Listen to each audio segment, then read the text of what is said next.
आगामी 7 नवंबर को डाला छठ सूर्य षष्ठी के रूप में पर्व मनाया जाता है। इस विषय पर 27 अक्टूबर 2014 में मैंने अपने ब्लॉग क्रांति स्वर में एक लेख दिया था। उसी का वाचन आज प्रस्तुत कर रहा हूँ।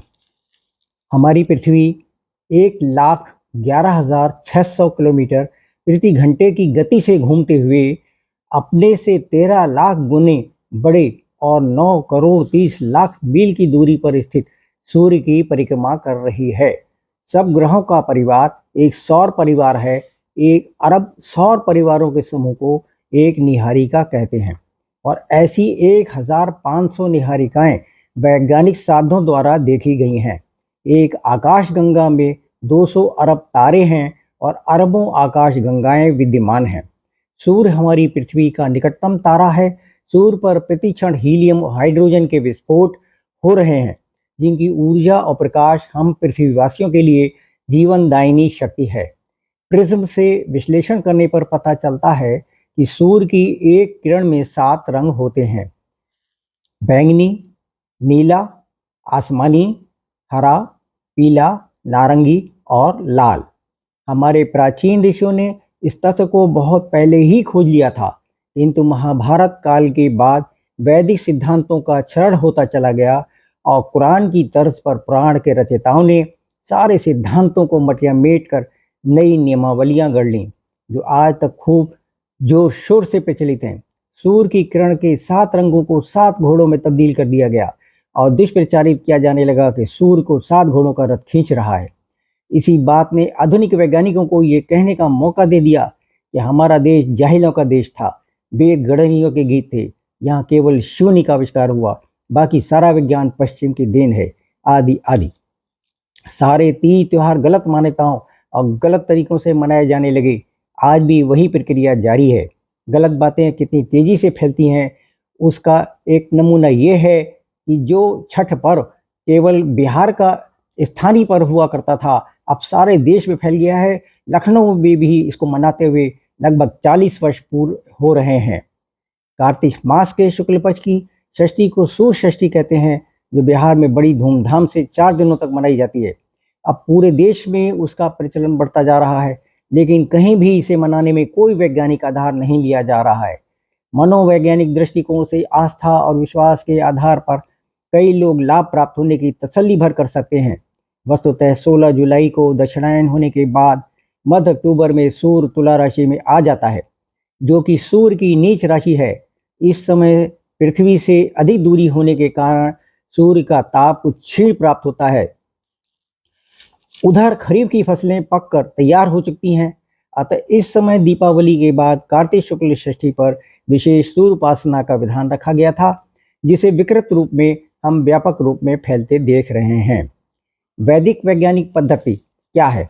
पदार्थ विज्ञान मटेरियल साइंस के आधार पर जिस हवन पद्धति को हमारे ऋषियों ने अपनाया था, उसमें यजुर्वेद के अध्याय 3 के मंत्र संख्या 9 और 10 द्वारा सूर्य स्तुति की आहुतियां ही पहल सामग्री के साथ दैनिक होम में भी दी जाती हैं। उससे पूर्व 12 आहुतियों में सामग्री का प्रयोग नहीं करते हैं। 3 में समिधा और 9 में केवल घी का ही प्रयोग करते हैं।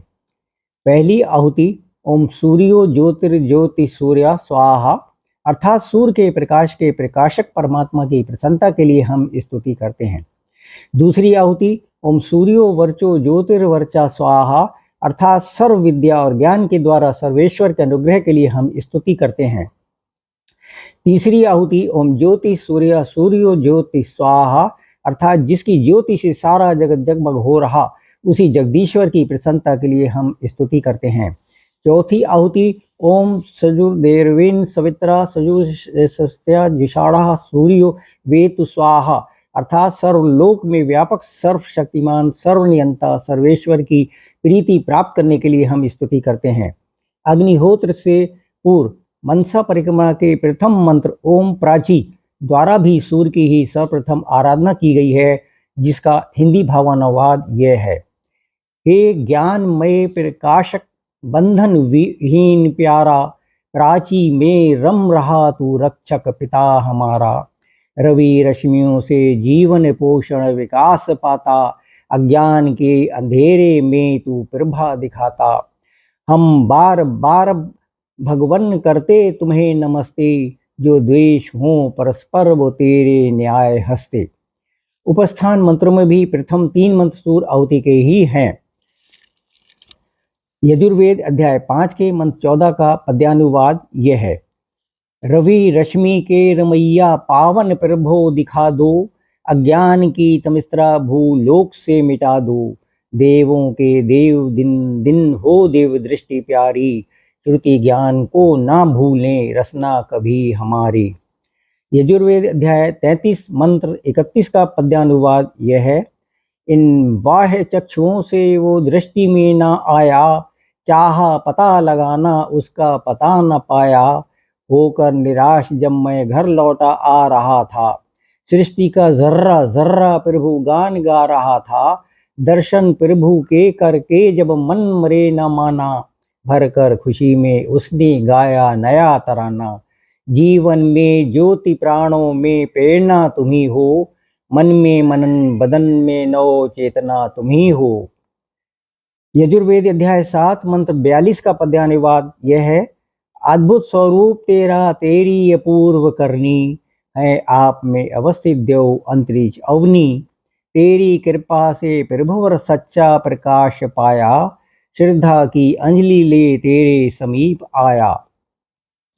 आप और हम सब देखेंगे इस बार भी छठ पूजा के नाम पर अधर्म, ढोंग व पाखंड का बोल बाला। कोई भी सूर्य के निमित्त हवन आहुति नहीं करेगा और सूर्य का सबसे बड़ा पुजारी बनेगा। सूर्य मंत्र से दी गई आहुति का धूम्र वायु द्वारा तत्काल सूर्य तारा तक पहुंच जाता है, जबकि ये अर्ध, ये फल, दान आदि आदि इस पृथ्वी पर रहकर नष्ट हो जाते हैं। दैनिक रूप में सूर्य की उपासना और हवन 5000 वर्ष पूर्व तक होते थे। अब तो विशेष सूर्य पर्वों पर भी नहीं होते, जबकि सूर्य षष्ठी तो सार्वजनिक रूप से हवन करने का पर्व होना चाहिए था, लेकिन हम लोग तो आज के दिन भी हवन करते रहे हैं। हवन की समाप्ति पर शांति पाठ से पूर्व भी सूर्य स्तुति करने का विधान था।